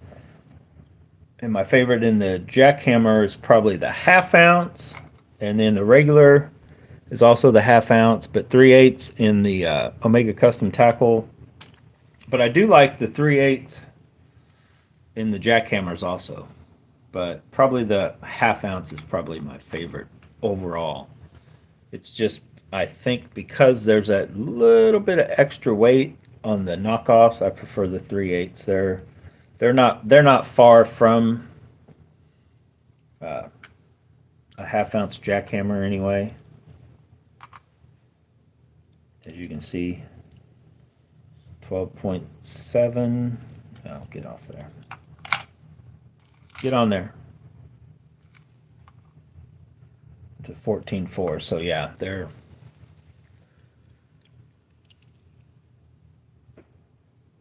not far off. You can almost tell they're a little bit bigger than the 3/8. So yeah, they're knockoffs. You can't expect them to be heck yeah, let's go. All right, guys, let's finish off this. Oh my God, this live is gone insane. I don't even have any Fireball. We missed a Fireball Friday because I stopped drinking Fireball. Maybe not forever, but for a little while. My bottle ran out, and I didn't feel like buying any little bottles just to do a Fireball Friday. Let's finish it off with, you guys tell me, those of you that, before I jump from baits to rod and reels, let me shut this back off. I'm gonna also, some of these are the knockoff Megabass, like this color right here. I'm going to peel that skirt off because I really don't think that gold goes with that green. And I'm gonna use some of these, the head setups, to turn into some bluegill spinner baits and a couple different ones, because I've got some of the bluegill Z-Man that we've done real good with. But I'm almost positive the same companies that are making these baits are making them all. That are making these, that are making the jigs, swim bait jigs. Also going to turn those into bluegill. Not sure about that guy yet, but I didn't like the color it was on it. And some of these other ones, but definitely a couple of these SV3 knockoffs. This color in particular, it's got the gold blade, kind of the goldish. What I think I'm going to do is I'm going to get a hint of orange of some sort. I don't know whether I'm just going to go buy fingernail polish up at the dollar store or something. Put a hint of orange on the bottom, maybe add a hint of some other color. And it may vary depending on which ones I get in. If they've got some blue in them, I may try to add some blue to some of these heads or whatever, just to add just a touch of something. I'm not artistic at all, so it probably won't look that great, but just add a little bit of color to make the heads blend into the skirt, and then we'll just adapt with trailers as we do get out on the water and try them. But comment below what your guys' favorite chatterbait rod is. I keep hearing people talking, and even everybody that keeps putting out a chatterbait rod is pretty much set on 7'4". Now some may go 7'2", 7'6", but they're in that mid 7 foot, and it's either a medium heavy or it's a heavy glass typically. Some guys go regular, like I think the NRX Plus is a 7.4 medium heavy. I think it might be either, I don't know if it's a blend or not, but it's definitely like more in their MBR style, so it's going to have a little more give. But that's, that's a lot of money for a chatterbait rod. As I talk about, and I've got like $500 rod here that I prefer for my chatterbaits. But as chatterbaits evolve, and if you guys haven't watched my full chatterbait video, you can go watch it and all the different sizes to the flashback minnows, to the mini max, to the micros, to the big blade, to the, I believe if you get the big, I think you can still get some of the Z-Mans in the 1 ounce or whatever. They got a 5/0 and the different size hooks. Like if you evolve your chatterbait game, you really can't have just one chatterbait rod. You're going to need to throw chatterbaits on a couple different rods. Now, there's no way I could throw them. I got one rod that I feel I could throw them, but it would not be good to go throw the little flashbacks. You're not going to get the distance. It's not going to be the fun because the rod's going to be too stiff if you get one stiff enough to set the hook on something like this, right? But in general, whether it be, I'm showing you these because of their nakedness. This size hook, which these are all the bigger hooks, and that's one thing I guess I should have talked about. So if you're going online to look up these on AliExpress, and you're like, okay, I want to get some of those knockoff chatterbaits you're talking about, right? I'm a communist Chinaman, but you don't have to be. But anyway, if you are, it's okay. Just if you decide to go to AliExpress, know that the littler ones have a little bit smaller hook. And the little bit smaller part is you got to watch because it's shorter down here. Okay, see that? So if you get the bigger one, it's just like the, it's actually got more of a curve down. You guys see that? See what I'm seeing there? It almost could even be, I don't know. But I don't struggle with hookups on any of these. Like I feel, whether it be the original, the Z-Man, jackhammer, the jackhammer knockoff in both sizes. I've talked about that multiple times in other videos. Once you kind of know how to get the hook set and you're dealing with a pretty good rod, that's a moot point. But if you're wanting to get ones that are same size as the jackhammers, you'll want to go with that bigger 18-gram knockoff will put you like that. Now, let me double check. I think the thing about the Z-Mans, I think this littler one is still bigger. So if you go with the 3/8, yeah, it still has a big hook. Now the mini maxes, they have a smaller hook. But what's funny is I can still, it's because it's stout, I still fish these with the same rod that I prefer my regular 1/2 ounce, 3/8 ounce chatterbaits, the mini maxes. Now I still fish also the Z-Man minis, but not the micros. Once you go micro, you can't go back. No, once you go micro and then down to the flashbacks, you need lighter. You're going to need a little bit lighter setup, and you don't need near the hook setting force you think you do. A lot of times they just hook themselves. You don't need as much. So, like this dude is a honker. Like it's hard to tell, but it's even more so than. So I feel honestly you need a little more with the big blades, and then where's it at? I had one here somewhere. So this is a Z-Man original. It is still they're right there. I think this one's it's a little thicker. It just gives me that feeling like you're gonna need to really have a little more power in a rod than with all these others. Kind of like the original. So the jackhammers, I think you can go a little bit, just a touch lighter, not a lot lighter, but I feel you can go on a little lighter rod, whether it be the jackhammer or the knockoffs. If you're fishing with Z-Man originals or the big blades, that's where I think you can't. I don't know if you can have too powerful of a rod. For keeping them pinned, you need one with some give. Like you definitely don't want to like a flip and stick broomstick because then chance of them, you know, freeing up is lost. So I'm just going to go through my rods real quick on that for the chatterbaits because I've got 9 rods here, 9 rod and reel combos. Every one of them. Let me look. Let me make sure before I say that. Yeah, every one of these I can throw a chatterbait on, but I'm going to leave out 2 of them that I'm not going to because I want them to have a little more give throughout. So not fiberglass. I don't have any fiberglass rods, but I don't want them to be more of like a jig worm rod type thing, if that makes sense. So a rod that for sure, in any rod, don't let anybody tell you you can't. If you're fishing, and this is the G Loomis Conquest, G Loomis, Shimano, everybody, right? But the Conquest rods that I think every one of them is MBR, right? I believe. But if you're fishing any of the Loomis MBR rods, in all seriousness, it's probably going to work for some sort of chatterbait. It will do the job. You don't need a long rod. You don't need a short rod. You need a sort of a forgiving rod. So the 2 rods that will not work would be the 2 rods I have that are specifically I got for like bottom bouncing stuff, or these NRX Plus that are jig and worm rods.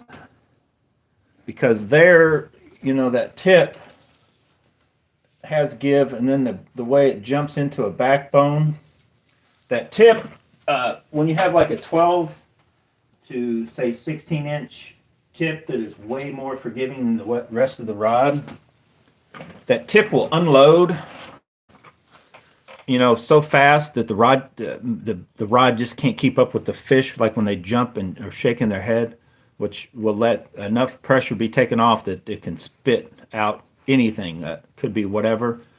So it's just with the chatterbait. Now you can do it but my hookup ratio back in the day, I fished the one I'm getting ready to show you. That's what I was trying to make myself like it.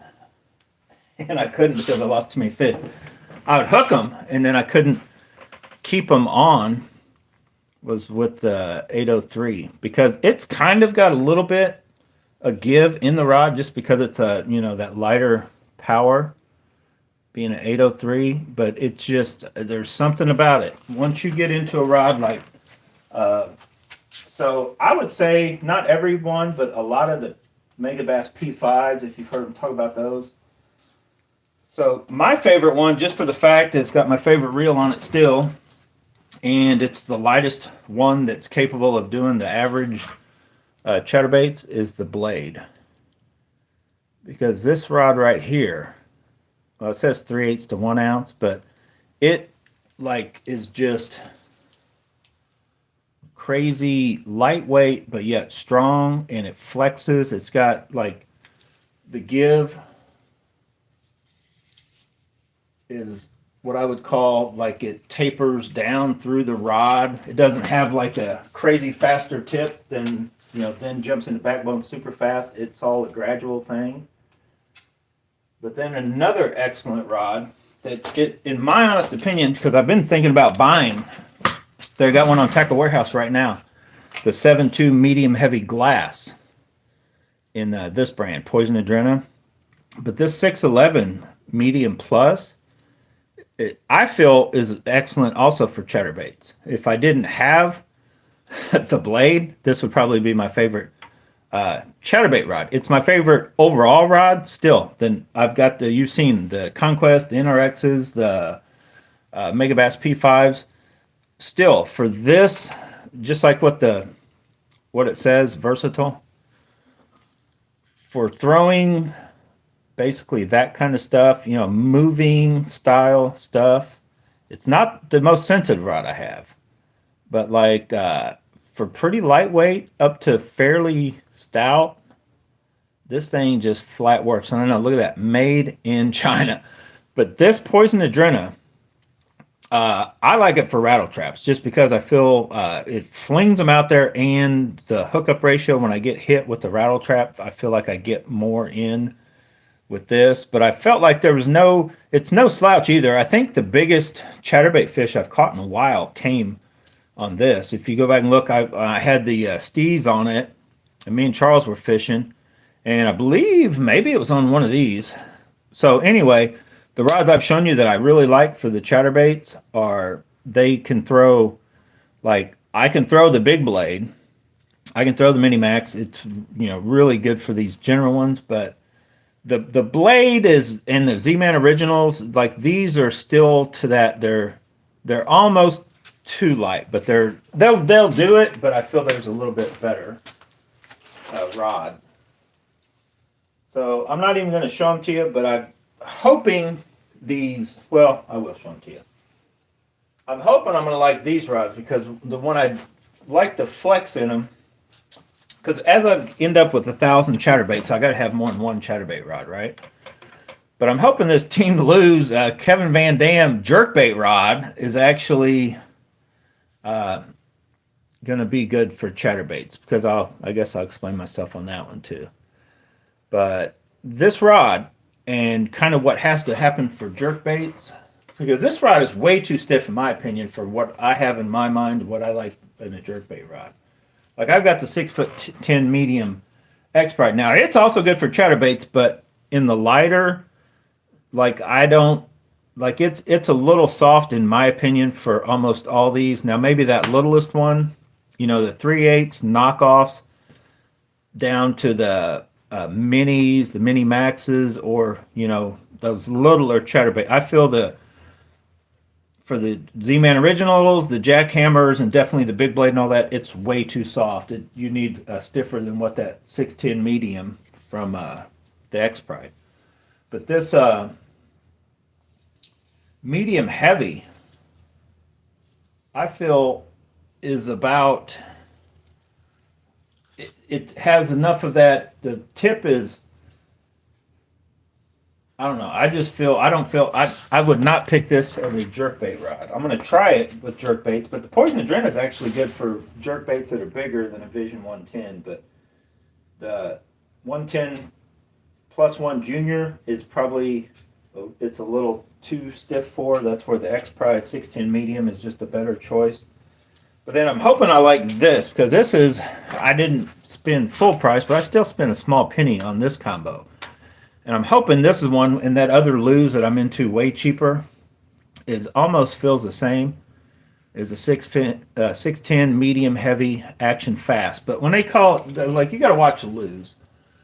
I'm not knocking Lews, but Lews is one of those that they call, like when they call that action fast, yeah, I guess I would call it, I wouldn't call it really fast. It feels a little touch, it's just a touch stiffer than that KVD jerkbait rod, but it's definitely not a medium heavy. But I'm going to try it because I think it is just good enough to be almost a more multi-purpose rod. That's what some of these rods that I'm hoping I'm going to like it for throwing chatterbaits and jigs, basically anything with a hook, something like this. But could also throw, because I throw typically, well, half, but a lot of times 3/4 ounce rattle trap, stuff like that. And I'm going to try it for all that kind of stuff and see what I like it for best. I couldn't tell you for sure, but just by filling it, I think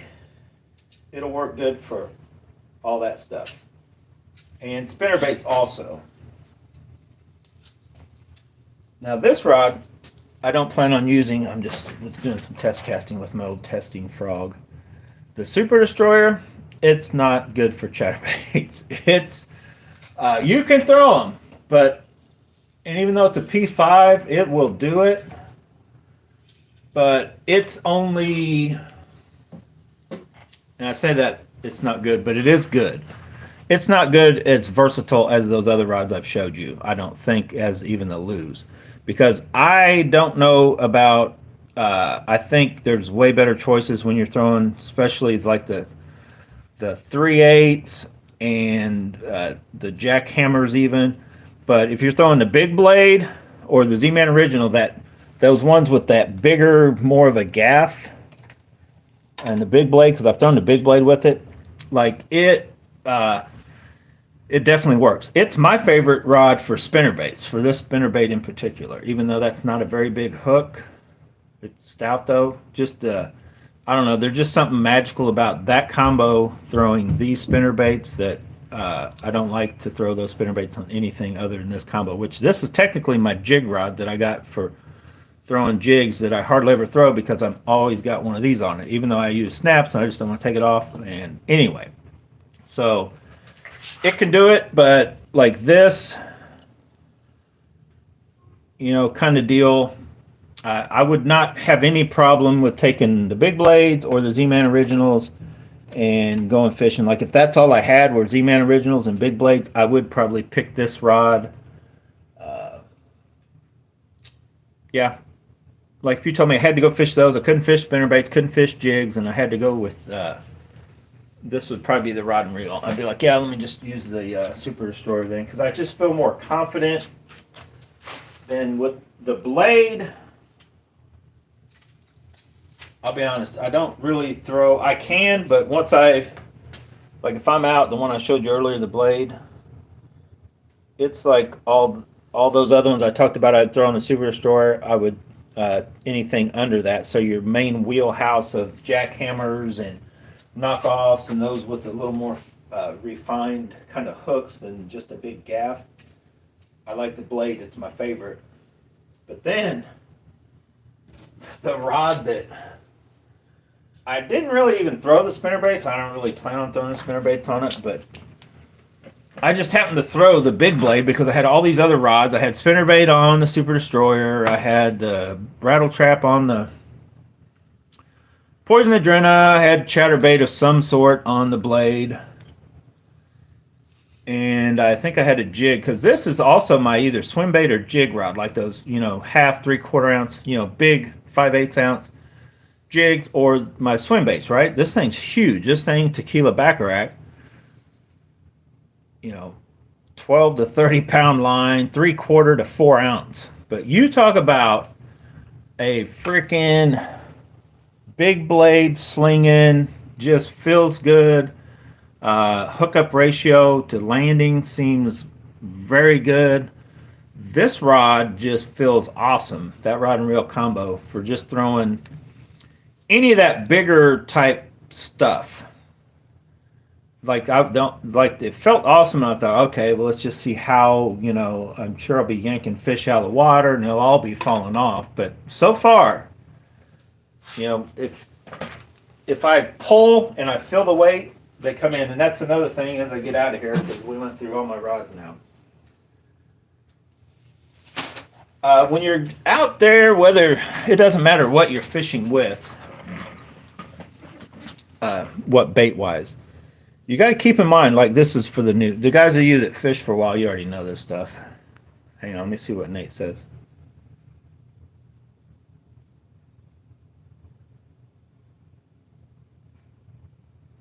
Yeah, Nate's saying he uses the 7-foot medium heavy ugly stick elite for Z-Man Mini Max chatterbaits. Last couple seasons hadn't had anything. Wouldn't try anything over half ounce on it though. All right, I just had a train of thought lost, but I'm going to talk about my favorite of all time, but why I went away from it. Chatterbait rod. But anyway, whatever bait you're fishing, how I judge if I've got the right rod for said bait, there's a couple things. Like it just has to feel right? Like it just has to feel easy to cast it, retrieve it feels good, comfortable, you're in tune with it kind of thing. But as far as hookup ratio goes, like there could be the day that the fish could just be hitting weird. It could be short striking it. It could be you could be yanking before you let them take it. Like sometimes you just get so antsy, every little twinge or niche or whatever you feel, and so you just yank when the fish literally, I don't know if this makes sense or not, but when you get into some of these rods, are so sensitive, that fish could be literally coming up to suck in the bait. And you can feel that if you're in tune. You know what I mean? You could be feeling something to the point where you're yanking so hard and fast that you're, it's not the rod, is what I'm trying to say. So, like, once you've kind of tuned in, you're fishing a rod, and how I judge how good that rod is for that bait on the hookup ratio is, like, when I feel the bite, right? Like, I'm like, okay, and I pull, and if I feel the weight, it's hard to explain, but like if you feel the weight of the fish, whether like right before the hook set, you yank, but then you feel the weight is on the end of the line, and then if that fish pops off, I start, after once or twice, I'm like, okay, something is up, right? What's going on? Especially if like you feel like you're getting a fish and he may jump and spit it or starts pulling and you feel him pull for like a good second or so and then he just comes off. Like it could be that the rod is either, too stout or just too soft. You're not getting a good hook set, or it's just too stout that he's literally under water shaking it, kind of ripping it out of his mouth because it's not got enough give. It could be various different things. But if you feel a hit and you never really feel the weight, something's off. Don't just jump to, oh, this rod sucks for this bait kind of thing. It could be something else. I consider fish getting off and could be due to the rod is once I felt the weight and then I'm losing fish. And it's only really with a certain size fish and bigger, like I've talked about in, I think maybe the last video I did. If you're losing little dinks, quarter pounders with cheese, smaller than that, or, even little, like basically fish that wouldn't count anyway, right? I don't even put any thought into that usually, unless I'm fishing a little, mini mat, like a very little, finesse, unless I'm really targeting whatever's hitting and I'm okay with, that's what I want to catch is little fish. If I'm fishing a regular bass bait and I'm looking for those 1.5 pound, 2 pound, bigger, 4 pound, I don't really put much thought into losing those fish because, like I've said before, a lot of times now, generally a little hook should go right in any of those fish, but especially if I'm out fishing this bait and a little dink grabs it, well, there's a chance that I yank and I pulled everything. The fish, his mouth's capable of holding on tight enough. I just, yanked and then he lets go of it because he's like, I don't want that. It takes some weight, but, the fish has to weigh a certain amount, in my opinion, on a certain size bait or certain size hook or whatever before your hook set's going to do anything. A lot of people, oh, no, if you yank hard enough, whatever. I don't care what the case is. Fish have pretty powerful, jaws and stuff, and they can hold to where they literally, you can yank them and their mouth never moved. They never, nothing changed inside, especially like a big blade like this and that fish is closed up in behind it. Well, you're not even moving anything. You pulled the weight of that little fish and that kind of stuff. So I don't really put much into that. Now, if I've switched out or I'm fishing something that doesn't have something that could be in the way, then I may look into, oh, okay, something's going on. But I usually don't put, much behind the little dinks. You might have them for a second and then they come off, because I've witnessed myself personally, I don't know how many times, like we've all had the baits come in with the tails missing. You're like, oh, I bit it right off the thing. They will hang on. A fish, I've reeled them to the boat before, and you may have seen them, like you may have had them for 20 seconds, and they may jump and spit the bait out, and you're like, oh, I came off. No, that fish probably never was hooked. He was just holding on to it. And then he decided, I'm going to go up and let this thing go. And he just spit it out.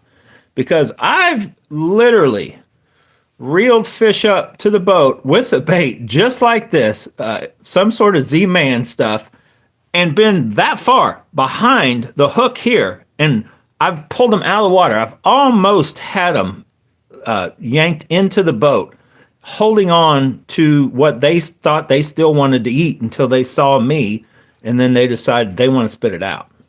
So it's one of those things where, like, did you really have it at all, or did it just decide to come up and spit it out? Because a lot of times, and I've seen it both ways underwater, they'll start opening their mouth and trying to spit, but then And a lot of times, if you see them, if they're just pulling away, a lot of times they're still trying to get away with that bait. They still think it's the bait fighting them, if that makes sense.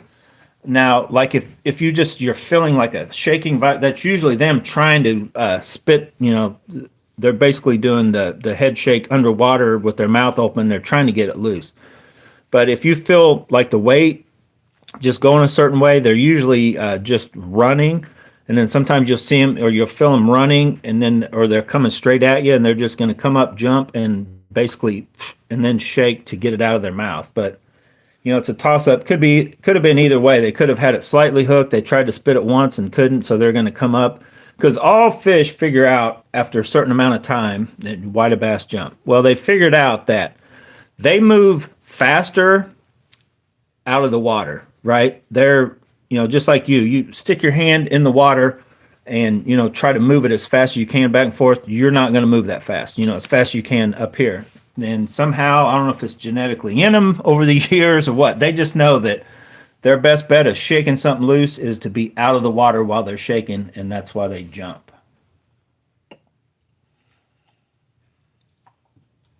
And fortunately for us, they do that because as much as you want to argue that, oh God, don't jump, I wish that, that's, in my opinion, one of the two main reasons that bass fishing is so huge. One, they'll almost hit anything at, various times. They go on a feeding crazy frenzy, but the fact that they jump and spit. Because I still say that if catfish, instead of just bowling down, would come up to the surface and jump and carry on like a bass, the catfish may be the sport that would have taken over instead of bass fishing, because you can almost go out there if you start targeting catfish. And imagine if places specifically set out to grow monster catfish and had catch and release and all the how crazy sizes, different flathead and all that. It's a whole different story we could talk about. But the bass jumping is probably one of the things that makes bass fishing more exciting than almost any of that other type of stuff. Just like you watch certain saltwater stuff, when they start jumping out, tarpon, different stuff, it's like, oh, wow. Even more so than redfish and all that, carp, any of those kind of things. They pull and fight hard, and smallmouth even so, because they'll do like all of it. They'll jump, they'll spit, and then they pull very hard, but there ain't nothing like a huge largemouth bass. Once they get up and jump in that huge mouth and you just see it, like, oh, it could be the greatest sight you've ever seen. Or when they spit that bait back out you, oh God, it's horrible. So anyway, let me read these comments and I'm gonna get out of here. I don't think I've ever done a 2-hour live. This ain't no Joe Rogan. We ain't gonna do 3 hours.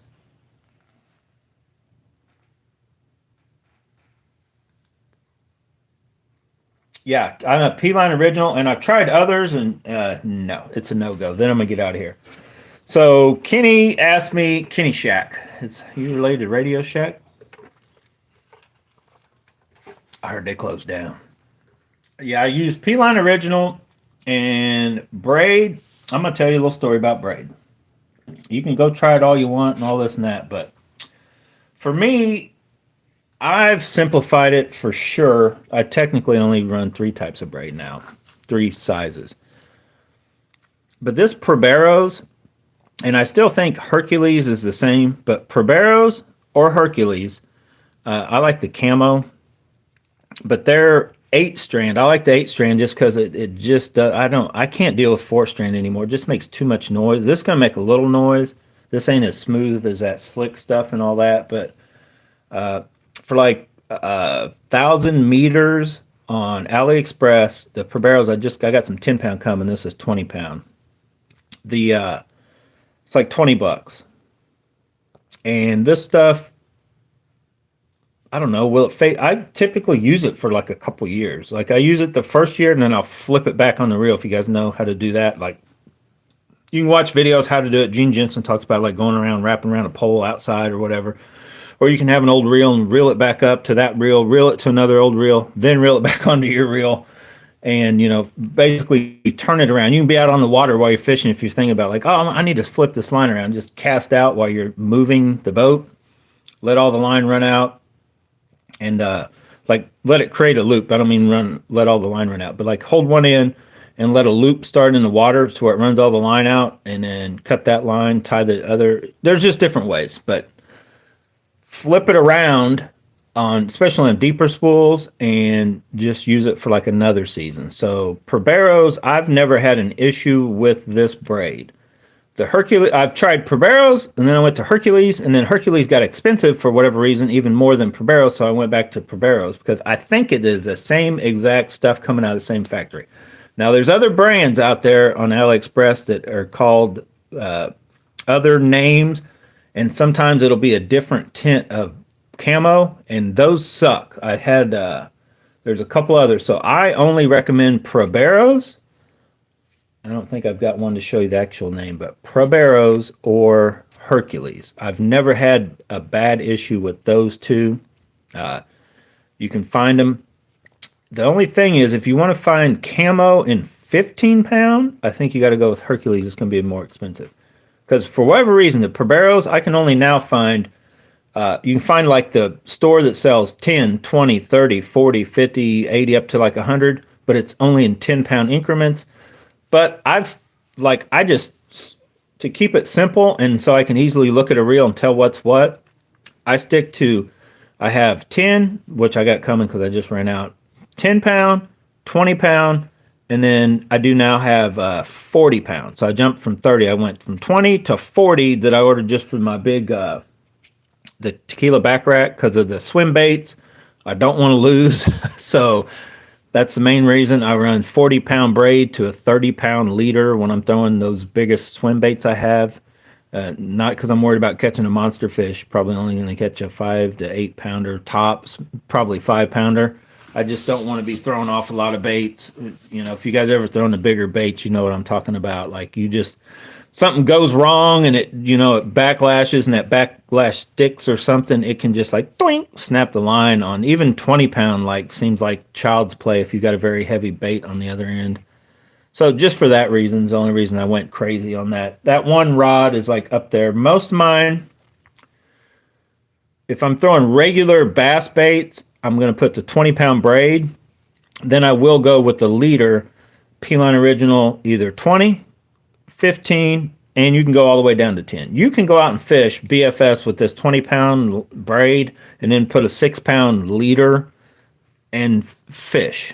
I mean, all the reels I have, like I went out, I was just testing the new reel, the new STEEZ reel I got. So I put 20 pound on it because I knew what I was going to use it for. But then now it's on my rod that has, I'll probably run a 15-pound leader just because I'm going to throw a little heavy.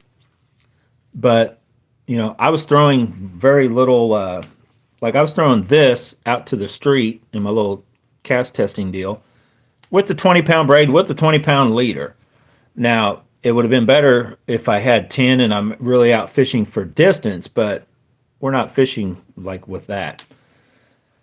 So 20 pound for general stuff to a 20 or 15. Now, if you're going to go 10 pound leader or lower, then that's when I run the 10 pound braid. So most of my, like my BFS stuff, I run a 10 pound braid to whatever leader of, whether it's 10, and I'll be honest, a lot of times it's 10 nowadays. I do have 6 and 8 pound tests that I will switch of the P-Line Original from any, usually the fish are never that spooked or the water's never that clear that I feel I need to go to pretty much lower than 10 pound P-Line Original because it's pretty low diameter. I don't remember it exactly, but it's pretty low.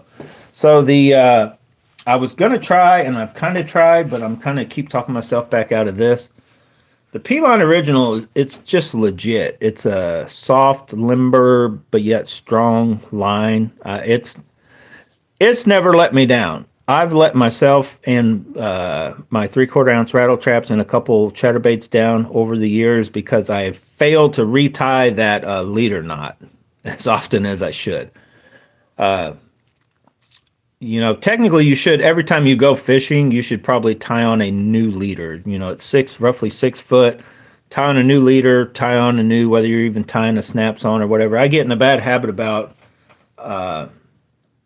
I'll tie on a snap, tie on a leader, tie on a snap, and I may make it a month on, this rod or that rod or whatever, just because I haven't used it consecutively. So the main rod I'm using, I may go ahead and retie. A lot of times, though, I'm bad about not retying that leader knot as often as I should. But this line has never let me down. The Perbero's braids never let me down.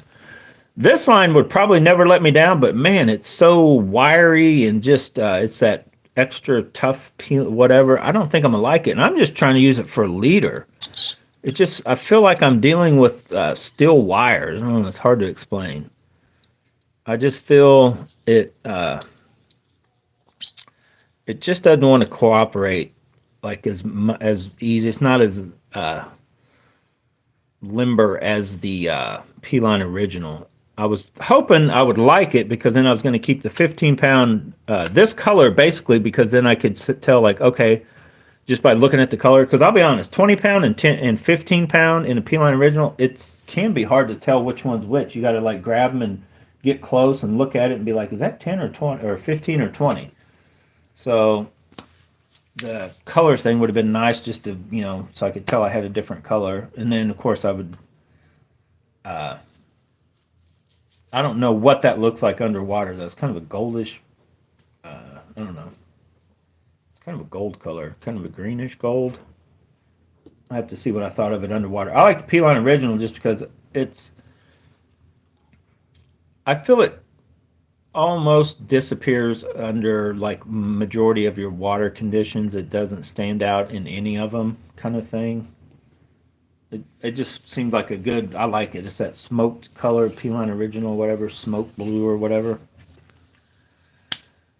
But yeah, I try to keep it all simplified, and then I just over exaggerate into my baits, right? But on the line, 10-pound braid, 20-pound braid. Now you could go all insane and track down a 15-pound braid and then run the 20-pound braid with 20-pound line, 15-pound braid with the, you know, you can find 8-pound braid. I've fished, the lightest I ever fished with braid was 8-pound to I think a 6-pound leader. That sucks. Once you get below 10-pound braid, it's so hard to like deal with. Like, it's harder to deal with than 6-pound regular line. Like the P-Line original 6-pound, I can still see it enough to deal with it. When you deal with 6 or 8-pound braid, it's ridiculous. 10-pound braid is like right there. It's probably close to the diameter of 6-pound P-Line original, and I can still see it. My fingers, I can still, you know, deal with it. And I've never seen a time when I can't go BFS fishing, little finesse, crappie fishing, even or whatever, where that won't get the job done. 10-pound braid to the 6-pound leader. And then, you know, I used to have 15-pound braid to try to, you know, go 15-pound to 15-pound, and then I hardly ever went to 20. And I was just like, why am I doing this? Why don't I just go to 20-pound braid? Because I've done cast test. I literally, once you start adding a little weight, unless you're truly throwing a, you know, trout magnet like this, I haven't have it set here.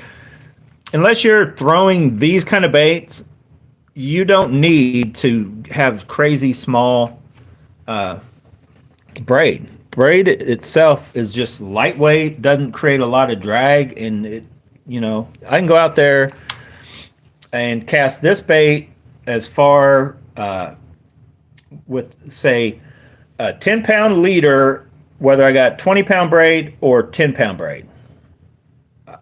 You know, I can go out and fish. I get just as far of a cast as I need to get. I don't need to cast this as far as I can cast it, kind of deal. On, you know, once you get a little substance to a bait. Spinnerbaits aren't the easiest thing in the world to cast, but once you get a little weight and a good, you know, it's all in your rod and reel. Once you got good rod and reels, it's all kind of mute. Yeah, so Kenny said what he uses for his leader. Yeah, that's what I was saying. I looked at this. I'm like, I think it's tougher for sure, and I guess that's what it's made for. Extra strong, right there. So I guess it is designed to be stronger than like this kind of original. But dude, it is so. And I think I do remember I used this on a reel. It is so wiry and has memory that is ridiculous. And I was trying to make myself like, I'm like, surely just for a leader, it won't be bad. But I feel like just the leader knot going in and out of my guides, I can feel it clicking more. It's like stiffer. And this is 20 and this is 15. And this goes through my guides better than this does. You know, and I do have, I don't know. It's just like, I don't know if I can make myself like it. I'm going to keep trying. I mean, I bought a brand new freaking spool of it, so I'm going to try it because I'm running out. I got 15, and where's it at? But it is old, and it's getting thin. So there's my 15-pound P-Line Original that is getting thin. So I was like, I'll just try that. They had it. I was at Bass Pro. They had it. I'm like, I'll give it a shot before I order another. You can't get this. I wish you could just go to Bass Pro, and I would have never even bothered to try to switch. But I figure, you know, and I guess in a pinch, it'll work. If, you know, you're like, oh, man, I totally am out, or I realize this spool is so old, it weak, you know, it's weak or something. Maybe if that happens, then yeah, I guess it'll get the job done. But I'm still, I would personally myself, P-Line Original, I've yet to find anything that I feel is better. So until they stop making it, or, you know, something like that, that's what I'll be using. And until they've come up with something that's either cheaper or whatever than the Proberos or the Hercules, that camo color I like too, just for, I don't know, just I don't like a solid braid. So yeah. All right, guys, 2 hours. That is definitely a record. I'm getting out of here. My phone is probably ready to go dead. Hopefully you like this video. Feel free to comment after this video, because one sad thing, or I guess I may not be smart enough to know how to do it. All of you guys that are commenting in the lives, I think that all disappears. I don't even know if there's a way to go back and see who did what on that. But I was trying to look for that the other day because one of you commented about something, and I couldn't find it. But anyway, thanks for joining in, watching along, commenting, those of you that commented, and stay tuned. As soon as we get out of this deep freeze, man, there's so much I still want to talk about. I forgot to talk about what I used to use this for and what I need to get back to using these for, because I was just rewatching an old video of mine when I was trying to track down something for somebody. But anyway, you put just an EWG hook in these. This is a heavy enough bait, just like you would a Cinco, but I think it's maybe a little heavier than a Cinco. Just rig this up with the EWG style hook, you know, appropriate, whatever size you choose and brand you choose. Throw this thing just into the nastiest stuff. Basically, if you're going to fish with a frog, throw this there. And if it can't get submerged because there's stuff there, just keep dragging it. And then the minute you get into a hole where it can sink, especially if you're on the edge, you can let it drop about a foot and then start swimming it away.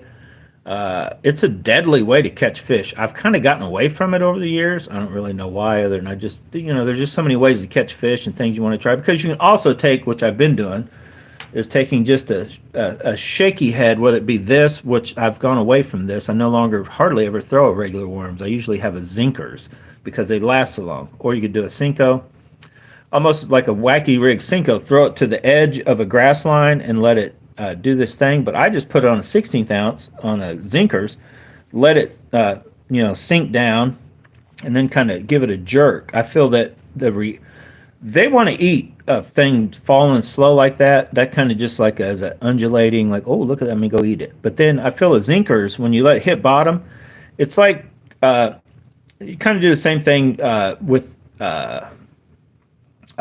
soft jerkbait, right? But when you're pulling the jerkbait, you're going this way, horizontal. But vertical, you can go down, and then when you pop the Zinkers up, if you watch it, you could do the same thing with the Cinco. But put them on a, you know, a 16th ounce, pretty lightweight, like a Cinco, because they sink. You could technically just do it on an EWG hook, maybe, but like a 16th ounce on the Zinkers is what I like. And you like pop it a couple times, and it kind of is like a vertical jerkbait. You could do the same thing with a, oh shoot, what am I thinking of? With the soft jerkbait, right?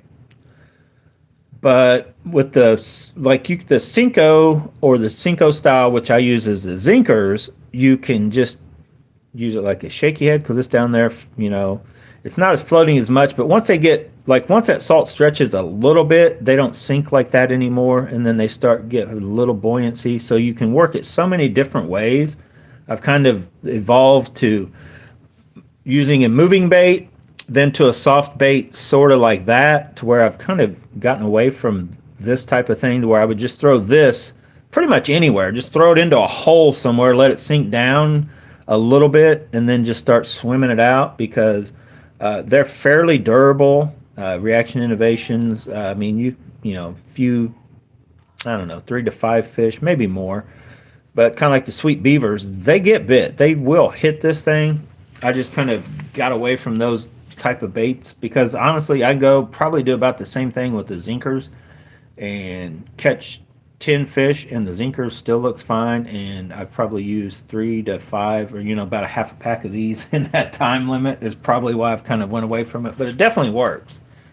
It just made me think of it when I saw that pack of those. That color, I want to say it's Houdini, but it had too much red, I think, in that pack I bought. And that's another thing when you, and then I'm out of here for sure. When you're buying, somebody mentioned they never buy rods on you know, off the internet. Well, sometimes you don't want to buy your baits either, because there's crazy how many different when they do a pour, how stuff can come out looking different. Me and Charles really noticed it in the Purple Haze zinkers, man. They would come crazy light, or because I would go actually buy some like at Rogers or Bass Pro, and then Charles was getting them down at Everhart's, and then I was ordering some from Tackle Warehouse at different various times. And like, just it probably, some had been sitting on a shelf for months, and some had just been poured, or you know, whatever. And it's crazy how they can get and change. Like a lot of times your green pumpkins, you know, your certain type colors are just, that's what they're going to be.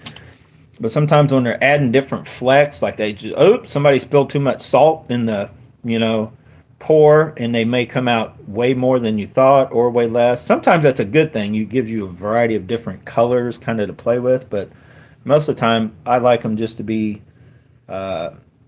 and everybody's Houdini color, everybody's spray grass color is all going to vary a little bit. But sometimes just the same consistency isn't there.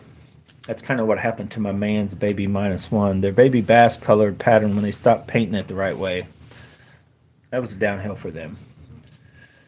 All right, guys, over 2 hours. Thanks for watching. We hit record numbers. Hit that like button. Subscribe if you haven't already, and we will be back. But you guys got to get out. You ain't got to go home, but you got to get out, and you got to go have fun doing whatever you do. So get out and go bass bonsai somewhere else. I got to turn my heater back on. See ya.